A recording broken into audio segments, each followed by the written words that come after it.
여러분 안녕하십니까, 토킹팡입니다. 오늘 해볼 얘기의 주제는 생태 교란종에 대해서 좀 말씀드리려고 해요. 제가 생태 교란종을 헌터빵 영상에서 굉장히 많이 먹었었습니다. 참 여러분 저 대가리 리발 했거든요. 약간 지금 친구들한테 철권 폴 머리 같다고 놀림 받고 있긴 한데 저는 개인적으로 굉장히 만족합니다. 오와! 자, 이 생태 교란종 컨텐츠를 하면서 제가 이 생태 교란종들을 굉장히 많이 먹어봤는데 사실은 굉장히 조금 안타까운 경우로 생태 교란종이 된 애들이 많습니다. 왜냐면 이제 외래종으로 들어왔다가 우리나라에 적응을 하면서 우리나라의 약육 강식의 피라미드 구조를 파괴하기 때문에 생태 교란종으로 지정을 하거든요. 아니면 이런 경우도 있습니다. 어떤 경우가 있냐면은 인간들한테 피해를 주는 경우가 있어요. 그런 경우에는 이제 생태 교란종으로 지정을 해버립니다. 자, 그래서 사실 대다수의 생태 교란종이 된 이유가 뭐냐면요, 다 방생 때문입니다. 도대체 왜 방생을 하시는지 모르겠는데 완전히 이해가 안 가진 않아요. 왜 이해가 안 가지 않냐면은 이거를 처분하기도 그렇고 팔기도 그렇고 그래가지고 그냥 에라 모르겠다 하고 버리는 거예요. 그런 사람의 그 심리, 그거는 어느 정도 알겠는데 그래도 방생을 하시면 안 되죠. 이해가 가는 게 아니라 왜 버리는 줄 알겠는데 그 버리는 대가리 속의 마인드는 사실 이해는 안 가죠, 절대. 자, 어쨌든 그렇게 해서 생태 교란종이 된 경우 중에 대표적인 게 뭐냐면은 바로 뉴트리아입니다. 뉴트리아. 이 뉴트리아 컨텐츠를 제가 몇 번을 했었는데 각종 생태 교란종을 막 잡아서 사냥하고 먹을 때는 좀 괜찮아요. 왜냐면은 거의 다 얘네들을 보면 어류거나 곤충이거나 이렇게 사람이 좀 감정이 가지 않는 그런 동물들인데 이 뉴트리아 같은 경우에는 솔직히 말씀드리면은 어떻게 보면 포유류 같은 그거잖아요. 얘는 실제로 설치류거든요. 근데 어쨌든 포유류의 형태를 하고 있잖아요. 네 발로 걸어 다니잖아요. 강아지, 고양이들처럼. 그러다 보니까 저도 처음에 뉴트리아를 찍었을 때는 이걸 먹어도 괜찮을라나, 이게 아무리 생태 교란종이지만 너무 동물에 가깝잖아요. 사람들이 감정이 들어갈 수 있는 그런 동물에 가깝기 때문에 좀 그랬는데 얘네들이 환경을 파괴하는 거 보면은 그런 감정을 좀 배제시켜야겠다. 그리고 저한테는 어떻게 보면 이게 좀 컨텐츠고 일이기도 하고 그러다 보니까 감정이 배제가 많이 됐죠. 이제는 뉴트리아를 보잖아요. 그러면은 뭐 귀엽다 이런 생각보다 징그럽다는 생각이 들어요. 처음에 솔직히 딱 잡아서 포획을 했을 때는 크기가 큰 녀석이 아니라 좀 작은 녀석이 잡혔기 때문에 좀 귀엽다라는 생각이 들었어요. 이게 사람도 아기 때가 더 귀엽고 크면은 좀 징그럽잖아요. 얼굴 역변하잖아요. 저도 아기 때 굉장히 귀여웠거든요. 에? 뭐라고요? 전혀 그럴 리 없다고요? 그런 개소리 하지 마세요. 죄송합니다. 급발진했네요. 어쨌든 이 뉴트리아도 새끼를 보면은 귀여워요. 근데 제가 처음에 잡았던 게 그렇게 큰 놈이 아니라 한 초등학교 한 6학년 정도 되는 딱 그 정도 크기였기 때문에 이게 굉장히 조금 귀엽더라고요. 그러다가 나중에 큰 거를 잡아봤는데 큰 거는 징그럽습니다. 왜냐면은 이도 일단 이렇게 해가지고 포켓몬스터 레트라 있죠. 레트라처럼 이가 이렇게 아예 노란색 이런 치석 같은 게 쫙 박혀있고 공격성도 굉장히 뛰어나기 때문에 이렇게 하고 댐비입니다. 진짜 실제로 제가 추격전 하다가 엉덩이 쪽을 탁 건드렸는데 저는 도망갈 줄 알았거든요. 뒤돌아서 한번 이렇게 공격을 하더라고요. 그래가지고 그때부터 더 귀엽다라는 생각 아예 없어지고 야, 이 징그럽다, 이렇게 이거 박살내야겠다 이 생각밖에 안 했죠. 이 뉴트리아가 들어오게 된 경로가 뭐냐면은 어떻게 보면 우리나라에 식용으로 들어온 거예요. 식용으로 들어왔다가 그 식용 사업이 잘 되지 않아서 더 이상 얘네를 어떻게 할 방법이 없는 거예요. 애완용으로 뭐 키울 수도 없는 거고, 그렇다 보니까 얘네를 사육하던 그런 사육업자들이 폐업을 하게 되면서 그냥 방생을 해버린 거죠. 방생을 했는데 얘네는 원래 남미가 원산지인데 이 남미는 덥잖아요. 그렇기 때문에 우리나라는 겨울이 있어서 죽을 거다라고 해서 그냥 아무 생각 없이 방생을 했는데 이렇게들이 겨울을 나기 시작하는 거예요. 털이 생각보다 굉장히 많아요. 그리고 심지어 얘네가 물에서 생활하는 애들이기 때문에 기본적으로 방수가 돼 있습니다. 그래서 겨울을 그냥 나더라고요. 그리고 심지어 쥐예요. 쥐는 여러분들도 아시다시피 번식력이 굉장히 뛰어납니다. 그렇기 때문에 번식도 엄청 많이 하고 먹는 양도 또 굉장히 많아서 생태 교란종으로 된 거예요. 우리나라에 부들이라는 풀이 있는데 여러분 아실 거예요. 이렇게 약간 핫도그처럼 생긴 풀 있잖아요. 서울에서는 정말 보기 힘들고 이제 시골 조금만 가면 쉽게 볼 수 있는데 그 부들의 뿌리를 엄청 갉아먹습니다.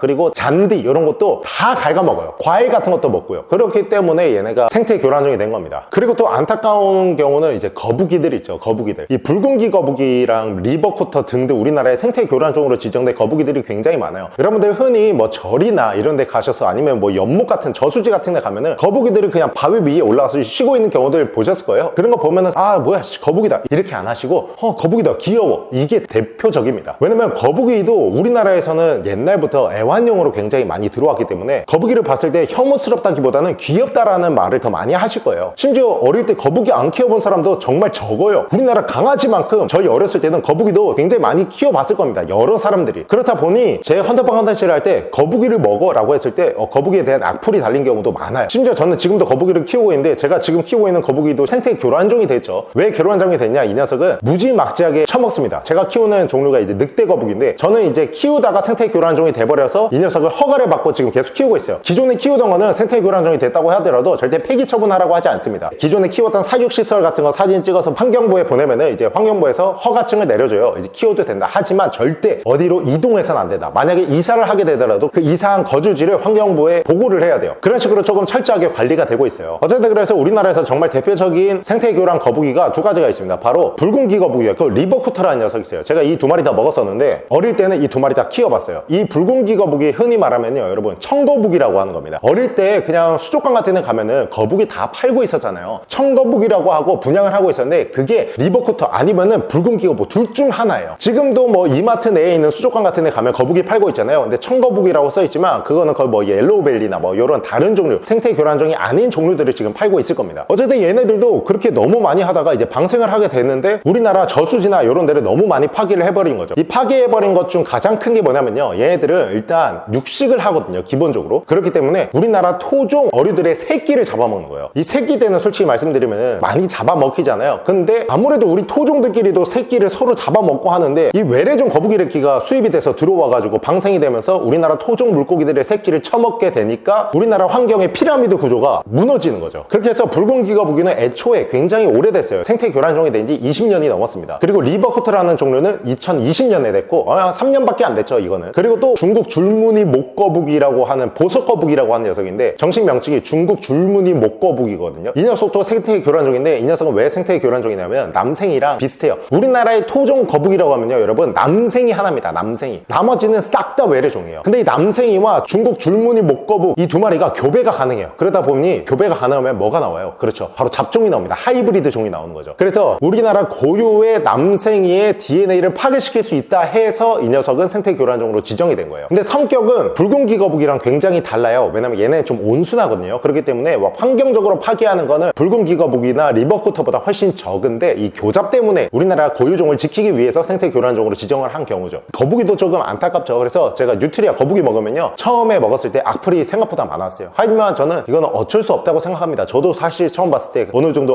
이거 먹어도 되나? 좀 귀여운데 라는 생각을 했던 동물이기 때문에, 그리고 사람들이 어릴 때부터 접하고 키웠던 동물이기 때문에 이런 악플이 달린 게 저는 당연한 거라고 생각하고 그냥 받아들였어요. 근데 갑자기 저한테 인신공격하는 그런 댓글들도 있잖아요. 갑자기 막 써요. 와, 뉴트리아 너무 불쌍하다, 저걸 처먹냐, 근데 저렇게 코털은 왜 저렇게 숱이 없냐, 이런 거 보면 저도 개빡치죠. 뭐야, 뉴트리아만 건들지 왜 내 얼굴이 지적해. 어쨌든 이런 경우들이 있고, 바다 쪽으로 갔을 때도 이제 생태 교란종이 굉장히 많아요. 바다 쪽에 뭐냐, 대표적으로 여러분들 많이 아시는 불가사리가 이제 생태 교란종인데 왜 생태 교란종이냐, 조개를 미친 듯이 처먹습니다. 특히 이 생태 교란종으로 지정된 불가사리가 두 가지가 있어요. 별불가사리랑 아무르 불가사리 이렇게 있는데, 별불가사리는 여러분들 그냥 뭐 바다 놀러 가셔서 방파제 같은 데 보시면 너무 흔하게 붙어있는, 일반적으로 많이 보시는 게 별불가사리고요. 아무르 불가사리는 좀 더 크고 막 징그럽게 생겼습니다. 두꺼운 약간 로추같이 생겼는데, 별불가사리는 조개를 그렇게 많이 먹지 않은데 이 아무르 불가사리 같은 경우는 조개를 정말 쓸어 담아요. 근데 혼자 쓸어 담는 게 아니라 얘들이 대이동을 해요, 한번. 그래서 정말 많은 수십만 마리의 불가사리들이 바다를 쭉 훑고 지나가거든요. 그러면은 거기에는 다 조개들 시체밖에 안 남는 거예요. 근데 이 조개라고 하면요, 여러분 사실 우리나라에서 굉장히 많이 먹는 식재료 중 하나잖아요. 그래서 어부들이 이 조개를 잡아가지고 판매를 하는데, 이 조개들이 많이 잡혀야 소비자들도 싸게 먹을 수 있는 건데, 이 조개들이 개체수가 없어지면요, 잡히는 게 적으니까 이 단가가 비싸지는 거예요. 단가가 비싸지다 보니 소비자들도 굉장히 비싸게 주고 먹어야 되는 그런 상황이 발생이 되기 때문에 이 아무르 불가사리 그리고 별불가사리를 생태 교란종으로 지정을 한 겁니다. 근데 만약에 이 녀석들이 우리나라에서 식용으로 활용이 돼요. 저희가 만약에 불가사리를 굉장히 많이 잡아서 처먹는다라고 하면은 사실 얘네는 생태 교란종이 되지 않았을 거예요. 왜냐면 같이 그냥 잡아서 그 불가사리를 이제 판매를 했을 거니까. 근데 제가 불가사리를 먹어봤잖아요. 절대 리발 식용으로 사용할 수가 없습니다. 바로 토악질이 나올 거예요. 지금 이 토킹팡을 편집해주고 있는 은희라는 친구인데, 이 은희라는 친구도 헌터팡 영상에 나와가지고 별 불가사리 아이스크림을 먹었었거든요. 근데 이 친구가, 제가 이런 말 해도 될지 모르겠지만 정말 잘 먹는 친구예요. 조은이라는 채널을 하고 있는데 그 채널에서도 먹는 것도 많이 나오고 어쨌든 굉장히 성격 좋고 먹는 거 좋아하는 친구인데, 별 불가사리 제가 아이스크림을 옛날에 한 3, 4년 전에 몰래 먹인 적이 있는데 먹고 토하더라고요. 그 정도로 불가사리 맛 없습니다. 그지 은희야? 만약에 불가사리가 진짜 맛이 없다면은 리발 론나 맛없어라고 지금 자막 띄워줘. 내가 3초 동안 이러고 있을게.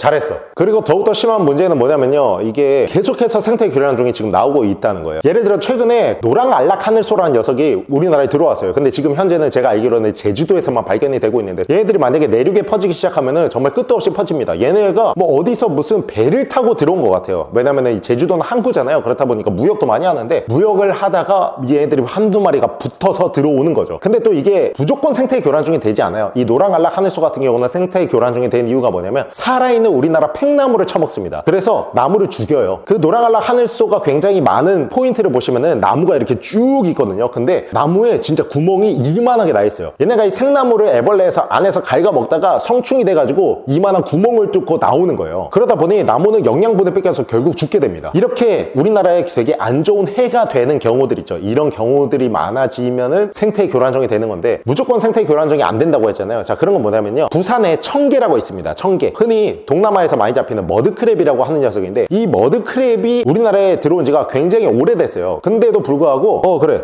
여기 생태 교란종 왔거든요. 얘는 지금 우리 여기 양양 교란종입니다, 여러분. 왜냐면은 아주 병원비가 많이 들고요. 저는 밥도 많이 먹어요. 간식도 굉장히 많이 먹어가지고요. 우리 아빠의 생태 교란종이지만 사랑하는 생태 교란종이에요. 뽀뽀. 뽀뽀. 뽀뽀.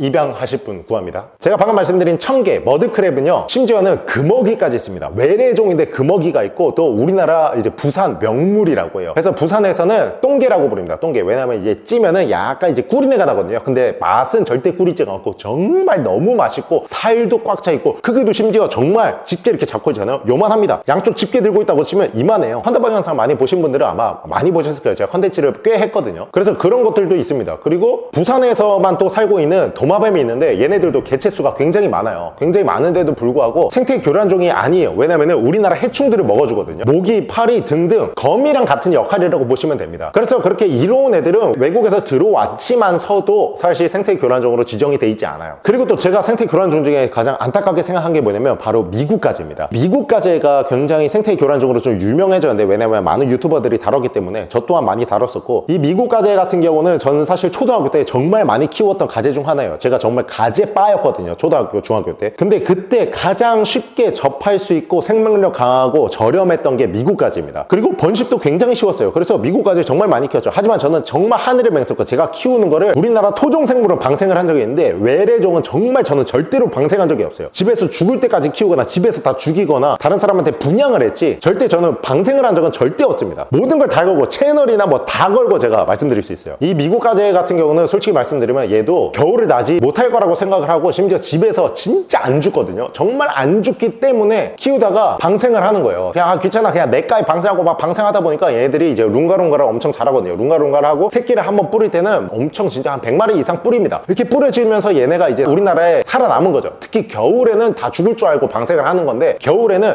농 같은데 흙 같은데 있죠. 그런데 굴을 엄청 파요. 어느 정도로 파냐면은 진짜 제 손 여기서 여기까지 파버려요. 이렇게 파가지고 이 안에서 동면까지 해버립니다. 환장을 노리시죠. 그러다 보니 우리나라 영산강 있죠, 나주 쪽에 정말 많이 퍼져 있어요. 여름에 가면요, 그냥 후레쉬만 비추면 바바바바 이렇게 다 흩어질 정도로 있습니다. 개인적으로 말씀드리면 이 녀석은 이제 가재 페스트라는 그 병균이 있는데, 그게 이제 물곰팡이거든요. 이것 때문에 생태 교란종으로 지정이 됐다고 하는데, 가재 페스트가 제가 알기로는 거의 없다고 합니다. 그래서 사실 뭐 먹어도 괜찮고, 실제로 먹어도 맛도 굉장히 좋아요. 그래서 이건 좀 안타까운 게 뭐냐면, 개인적으로 제가 정말 잘 키우고 있었던 그런 생물이었는데 생태 교란종이 된 경우가 정말 너무 좀 속상하죠. 그리고 지금까지는 우리나라 생태 교란종에 대해서만 말씀드렸지만, 사실 우리나라 생물이 해외에 가가지고 생태 교란을 일으키는 경우도 굉장히 많아요. 어떤 경우가 있냐, 바로 가물치입니다. 우리나라 가물치는 정말 좋은 녀석이에요. 왜 좋은 녀석이냐면요, 생태 교란종으로 굉장히 큰 이슈가 됐었던 황소개구리를 많이 먹어줍니다. 옛날에는 황소개구리에 대한 피해가 엄청났어요. 왜냐면 우리나라 토종 개구리인 참개구리를 굉장히 많이 먹었거든요. 그리고 뭐 우리나라 토종 뱀 같은 거, 유혈목이 이런 조그마한 뱀들은 황소개구리가 다 처먹었고, 심지어 그냥 움직이는 거를 그냥 다 처먹습니다. 어느 정도냐면은 황소개구리 낚시를 하잖아요. 근데 이 개구리들이 습성이 뭐냐면 살아있는 걸 먹거든요. 무조건 진짜 낙엽 같은 거 그냥 낚싯바늘을 끼우고 황소개구리 앞에서 살아있는 척 흔들면은 일단 물고 봐요. 이 정도로 식성이 강한 녀석들이기 때문에 우리나라에 있는 토종 생물들을 다 처먹었죠, 진짜. 근데 그러다가 지금은 개체수가 현저히 많이 낮아졌는데, 왜냐면 이제 외가리라는 그 새 있죠, 내과에 가면 혼자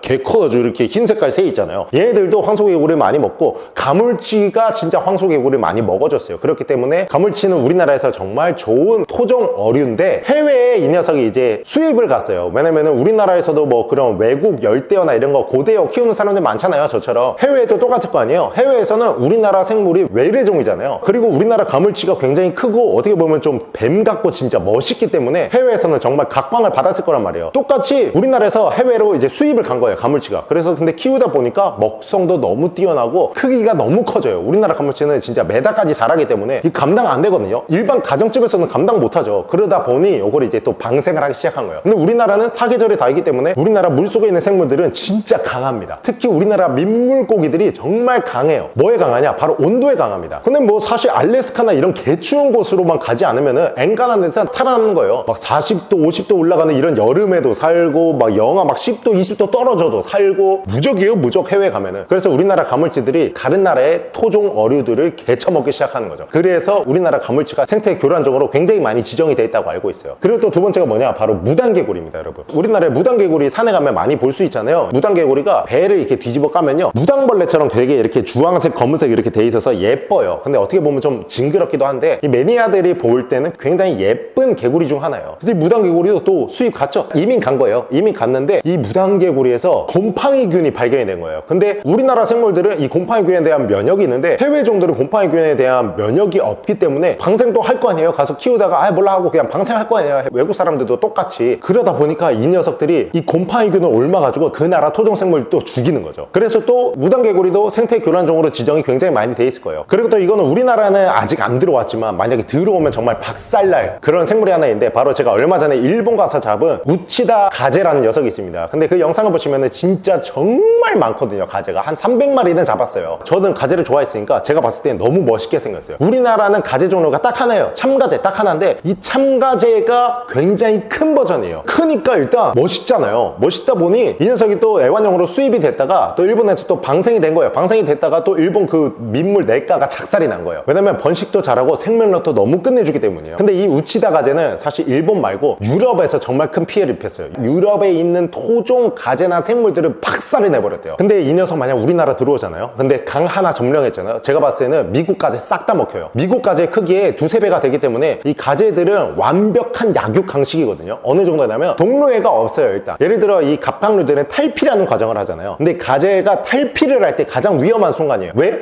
동료한테 잡아먹히거든요. 제가 어릴 때부터 가제를 굉장히 많이 키우다 보니까 탈피를 하기 전에 이 가제 등갑이 살짝 열려 있어요. 그러면 그 다음날 거의 다 탈피를 해요. 탈피를 할 때 한 30분에서 1시간, 길면은 뭐 몇 시간까지 하는데 천천히 이렇게 탈피를 벗습니다. 근데 가제나 갑각류를 만지면 딱딱하잖아요. 근데 이 탈피를 하고 나서 만지면요 완전히 말랑말랑해요. 거의 슬라임 정도로 말랑말랑해요. 그때는 여러분 갓 탈피한 가제를 두 손으로 갖고 살짝 누르잖아요. 그러면 장기 터져 다 죽습니다. 그래서 얘네가 물속에서 딱딱해질 때까지 한 하루 이틀 3일 정도가 걸려요. 그러다 보니 이 탈피를 할 때 다른 동료 가제가 와서 그냥 잡아먹습니다. 그렇기 때문에 가제들은 그냥 자기보다 작은 거 있죠. 새끼 가제 지나가잖아요. 배고파요. 바로 먹어요. 이런 습성을 가진 게 가제이기 때문에 만약에 이 우치다 가제가 우리나라에 들어온다. 근데 미국 가제가 사는 곳에 퍼졌다. 미국 가제 싹 사라질 거예요. 대신에 더 심각한 우치다 가제로 가득 차겠죠. 미국 가제보다 훨씬 더. 이렇게 생태 교란종이 정말 위험합니다. 그래서 제가 오늘 정말 드리고 싶은 말씀이 뭐냐면요, 정말 많은 사람들이 지금 키우고 계실 거예요. 제가 어릴 때만 해도 이렇게 많은 거를 키우는 사람들이 별로 없었는데 지금 이제 유튜브나 뭐 인스타그램이나 다른 사람들의 생활들을 볼 수 있기 때문에 저도 이렇게 파충류를 키우는 사람이 많다고라는 생각이 들어요. 진짜 저 어릴 때 비하면 정말 말도 안 되게 많아졌거든요. 그러다 보니 옛날보다 훨씬 더 말도 안 되게 방생을 많이 할 거라고 생각을 합니다. 물론 방생하면 안 돼요 이런 게시물도 많고 이런 영상들도 많기 때문에 경각심은 가지셨겠지만 그래도 키우는 사람이 늘어난 만큼 방생한 사람도 늘어날 수밖에 없는 구조예요. 제가 봤을 때. 그래서 절대 방생하지 말아주시기 바랍니다. 방생은 말 안 듣는 남편을 방생해 주세요. 은혜가 저를 방생해 주셨으면 좋겠네요. 제발 리발. 끝!